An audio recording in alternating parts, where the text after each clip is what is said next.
Berkeyakinan tinggi dan membawa nama Malaysia ke Eropah. Ikuti kejayaan kontingen Malaysia dalam pertandingan berprestij di Perancis, Etoile de Paris. Laporannya dibawakan oleh SK Kampung Baru Sirusa, Port Dickson Negeri Sembilan.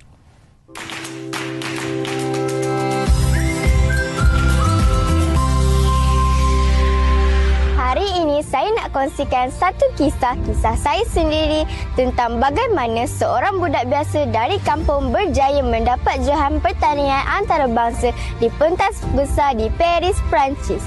Setia bersama saya hingga ke hujung episod. Mari saya mulakan kisah saya. SKKBSR melangkah gagah menuju Paris penuh inspirasi. Bakat meluas, jiwa pun megah. Bukan semalu tapi berprestasi.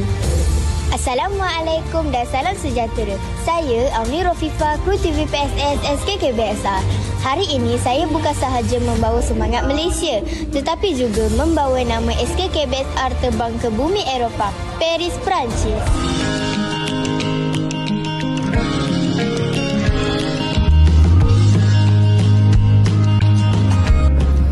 Saya mula minat menari sejak kecil. Setiap kali dengar muzik, kaki ni tak boleh duduk diam.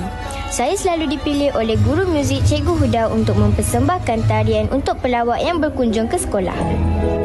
Alhamdulillah, kami berjaya mendapat tempat keempat dalam pertandingan combo band peringkat Negeri Sembilan 2024. Siapa sangka anak kampung dari Port Dickson ini kini menjejak kaki ke kota fashion dan seni dunia. Untuk makluman, saya telah mewakili Malaysia dalam pertandingan International Dance Competition Etoiles di Paris 2025 dan pasukan kami telah dinobatkan sebagai johan. Setibanya di Paris, kami terus berlatih untuk memantapkan tarian.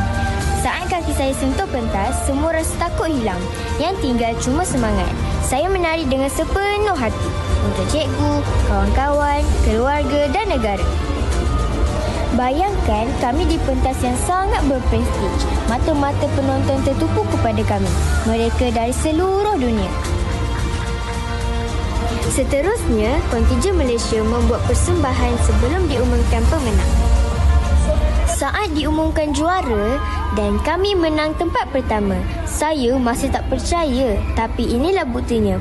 Asal kita usaha dan yakin, tiada yang mustahil. Saya mungkin murid darjah 6 dari Port Dickson, tapi saya percaya impian besar boleh dimiliki oleh sesiapa dan kalian pun boleh capai sesuatu kalau berani cuba. Dari impian menjadi nyata.